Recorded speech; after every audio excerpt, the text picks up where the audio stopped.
I'm Kristi Kay. Welcome to Business Life After Hours, a podcast that takes a deep dive into real-life topics at the intersection of business and life. After the workday ends, that's where we pick up. Emma Lembke is joining us today. She is a 20-year-old youth digital advocate at Washington University in St. Louis, working to address social media's impact on younger generations. As a senior in high school, Lembke founded the Log Off movement, a youth movement dedicated to uplifting and empowering youth to tackle the complexities of social media and its impact on their privacy, safety, and mental health. As a youth-led movement, Log Off provides an often overlooked and critical perspective on social media. And we're going to learn a lot more about that from Emma Lembke. Thanks for joining us. Thank you so much for having me on. So Emma, you in many ways represent Generation Z and all that social media has to offer for that generation. So tell us a little bit more about what got you started in terms of advocacy for social media.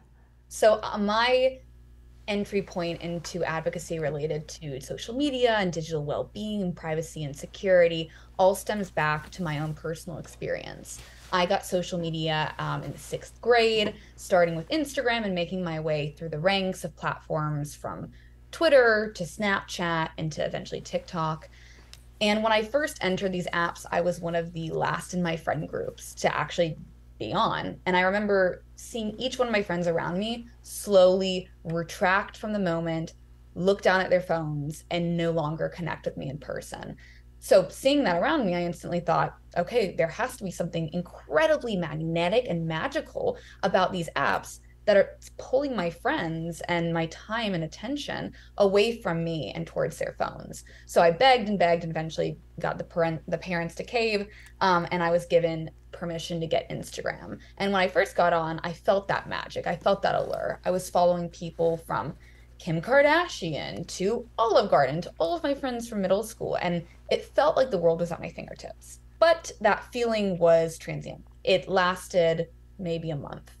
And what I was left with after having followed so many individuals, curating my feed, posting consistently, was just a mirage. I was left with the reality that social media isn't magic. It truly is an illusion, one that is carefully predicated on capturing your attention at the cost of a young person's well-being, privacy, and security. So for me, as a young female, I was quantifying my worth through likes and comments and followers. I was being fed harmful content related to body image and eating patterns that led me in a direction towards disordered eating. I was consistently passively scrolling mindlessly for hours and feeling incredibly guilty, not knowing how to detach and not knowing what was happening to me. And all of these things were really worsening my mental health and my quality of life. And eventually, after, multiple years of doing this, scrolling mindlessly, feeling passive in my own life and passive in my online experience, I hit a breaking point where I heard the buzz of a notification and had the plebeian response to grab for my phone.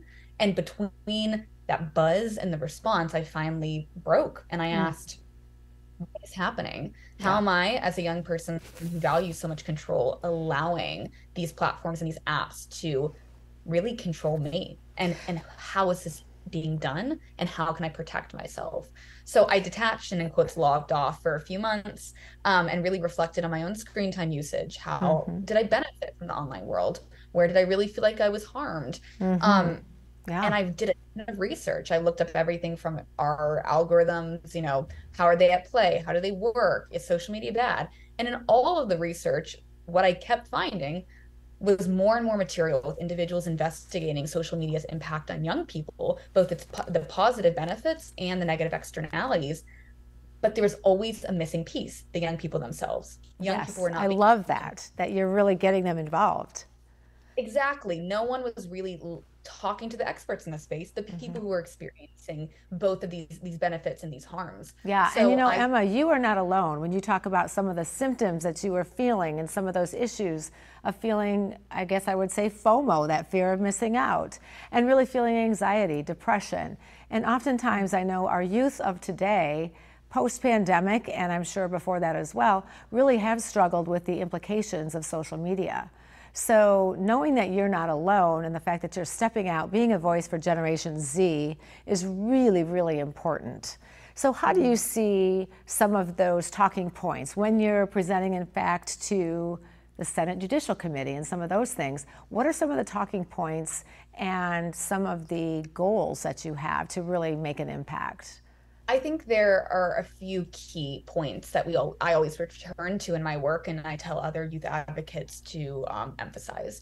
One, it's that to fix this issue, to better understand how to protect kids online, we need to understand the issue, all of its complexities, all of the ways it benefits young people, all the ways young people are harmed. And what that means is providing a seat at the table for young people to not just participate as passive, onlookers, but active agents of change. Young people need to be listened to. Their stories need to be uplifted.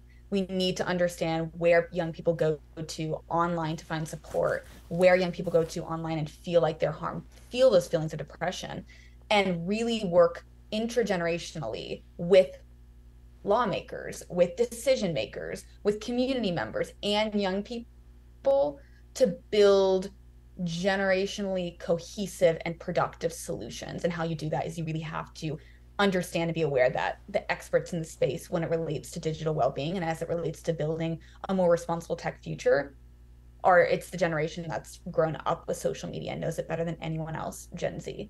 So from my perspective, you really have to have young people as active participants at any decision-making table. And the second thing is young people really need to they need to be empowered, because I think we provide a very nuanced take with social media, because if you ask any member of Gen Z, the genie is out of the bottle. We are not going to go back to a world where social media didn't exist, nor should we.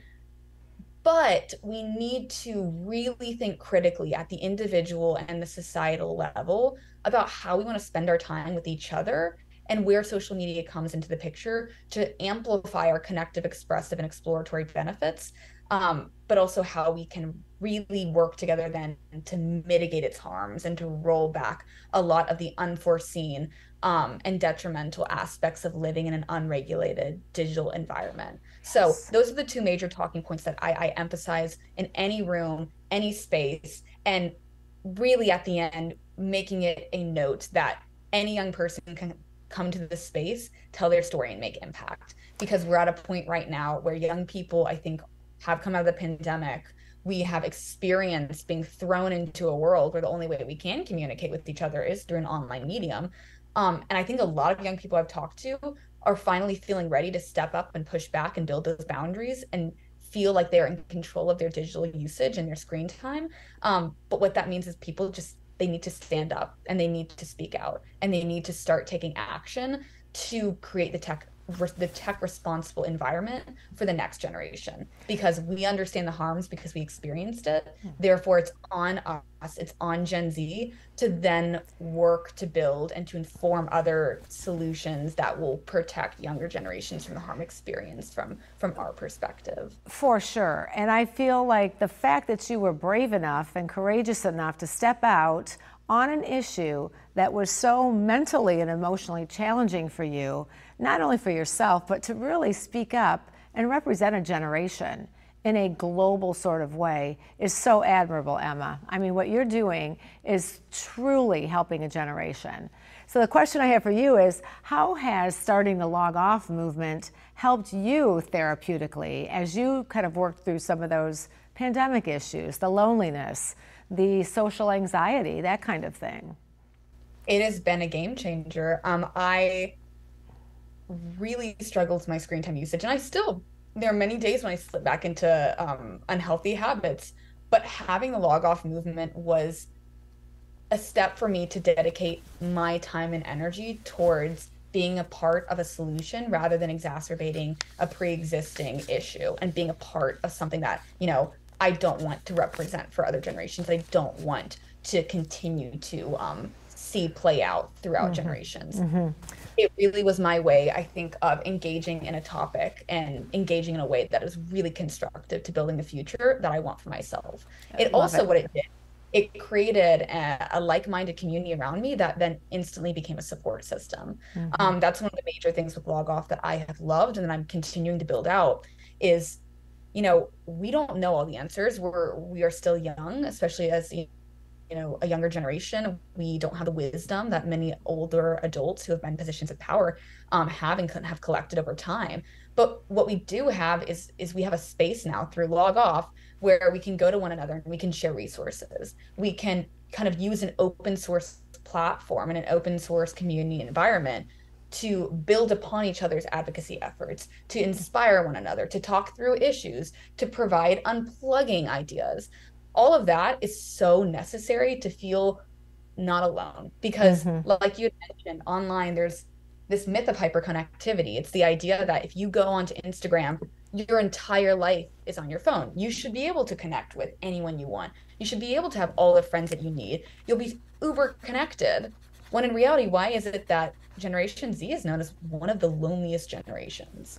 I truly do believe it is because we are a generation that has been, put in a position where we are connecting with each other through another medium rather than being in person and doing it authentically.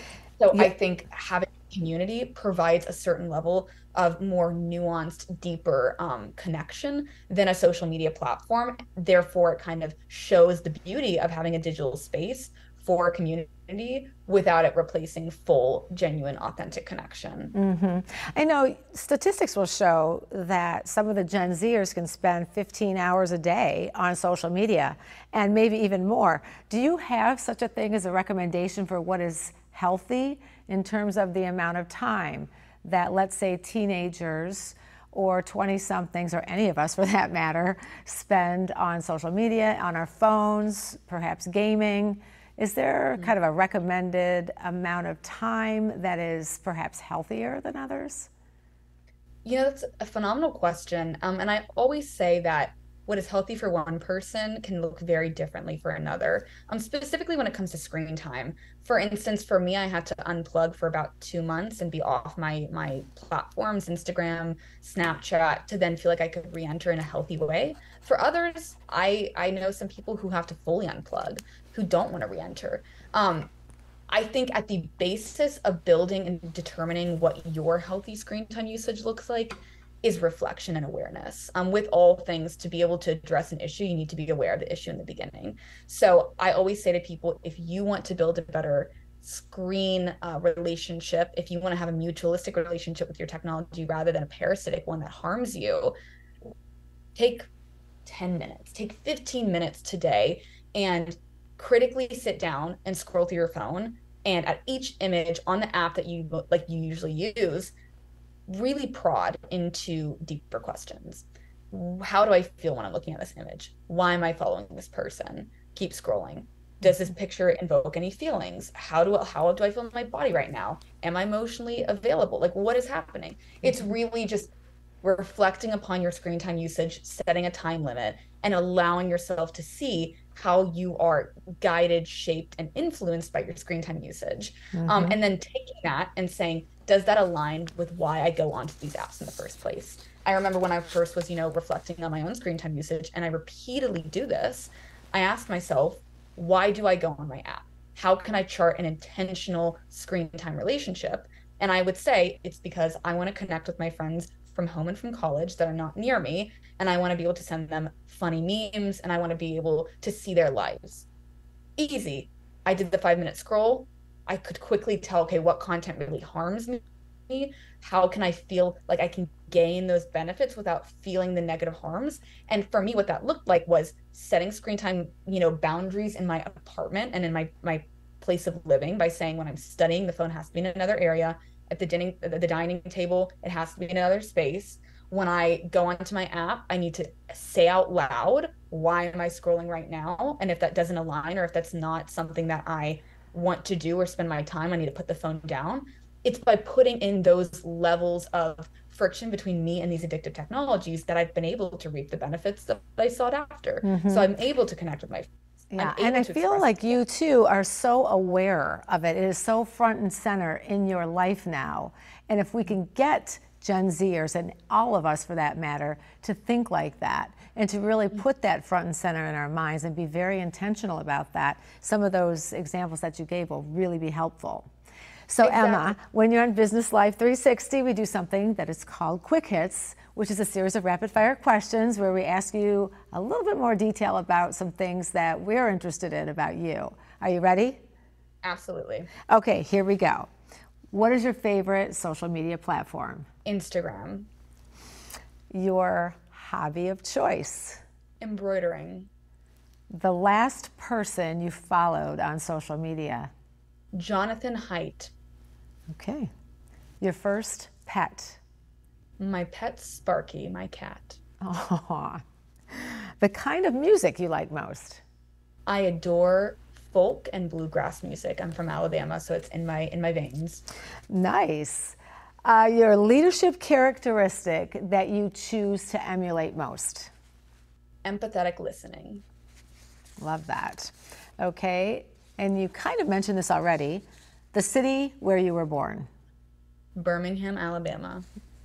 The most important issue facing kids' health today? Social media's impact on youth mental health and well-being. And one mark that you would love to leave on your generation? The understanding that social media does not have to define you. You can define it and use it to chart a better path for you, your family, and beyond. Emma Lembke, co-founder of the Log Off movement, thank you so much for being the voice that we all need in this world to allow our youth and all of us to no longer be an afterthought. Thanks, Emma. Thank you for having me on.